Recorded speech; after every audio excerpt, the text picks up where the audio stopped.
Di pinggiran kota di Jawa Timur, berdiri sebuah warung ayam goreng yang selalu ramai sejak 2 dekade terakhir. Namanya sederhana, Warung Ayam Goreng Bu Suro. Tak ada yang istimewa dari bangunannya. Papan nama dari triplek tua, kursi plastik, dan dapur terbuka. Tapi soal rasa, tiada tanding. Bahkan orang luar kota rela antre, berpanas-panasan hanya untuk sepiring ayam goreng dan sambal korek buatan tangan.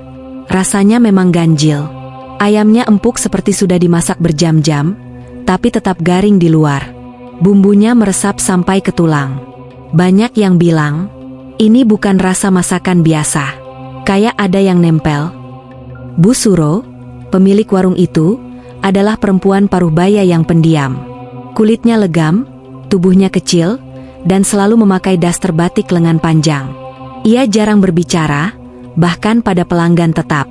Orang-orang hanya tahu bahwa Bu Suro merantau dari arah selatan Jawa puluhan tahun lalu, dan membuka warung kecil ini seorang diri.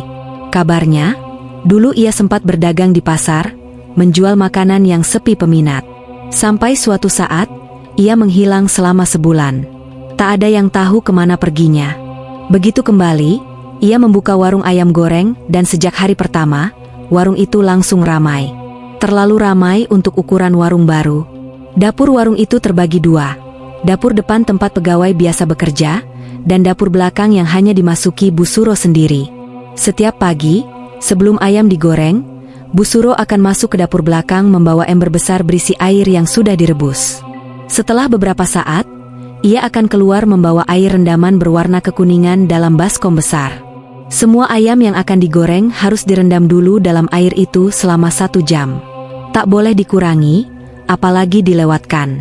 Setelah itu, ayam baru dibumbuhi dan digoreng. Menurut pekerja lama, air itu adalah kunci dari rasa ayam goreng Bu Suro. Dini, seorang mahasiswi tingkat akhir, bekerja di warung itu saat liburan semester. Ia bagian dapur depan, mempersiapkan ayam dan sambal.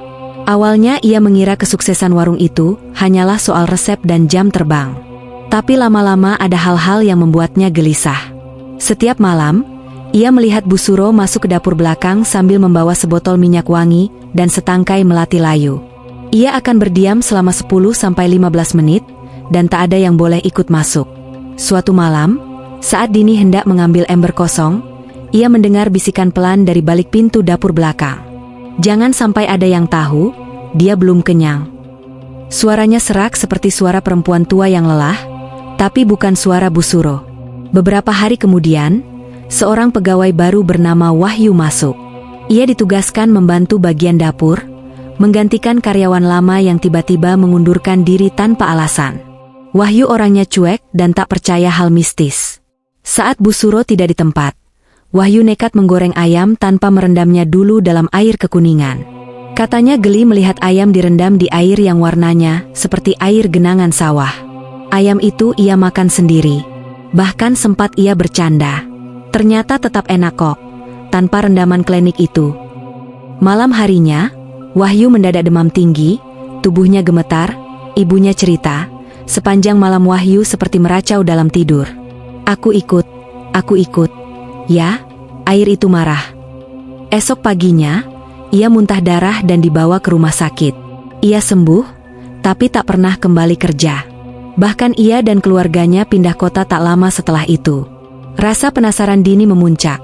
Pada minggu ketiga, saat warung sudah tutup dan semua pegawai pulang, Dini menyelinap ke dapur belakang. Lampunya temaram, ruangan itu lembab dan bau anyir. Di sudut ruangan, ia melihat bak besar berwarna hitam yang ditutup kain mori. Dini membuka kain itu perlahan. Air di dalam bak tampak keruh, dengan gumpalan rambut mengambang. Tapi bukan itu yang membuat Dini mundur. Di dasar air, ada sepasang mata terbuka, memandang ke atas.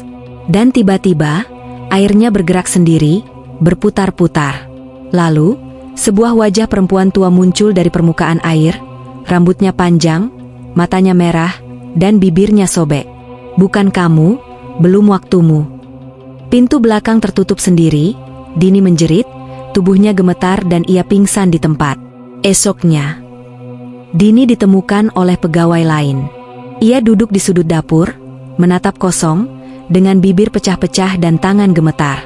Setelah 3 hari dirawat dan mulai bisa bicara, satu kalimat pertama yang ia ucapkan adalah, "Air itu, bukan bumbu, itu tempat tinggal makhluknya haus tiap malam." Setelah kejadian itu, Dini mengundurkan diri. Ia tak pernah makan ayam goreng yang dibeli di luar, bahkan aroma minyak goreng membuatnya mual. Sementara itu, warung ayam Bu Suro tetap buka. Tetap ramai. Antrian bahkan makin panjang. Dan setiap malam, kain mori di atas bah hitam itu tetap diganti baru.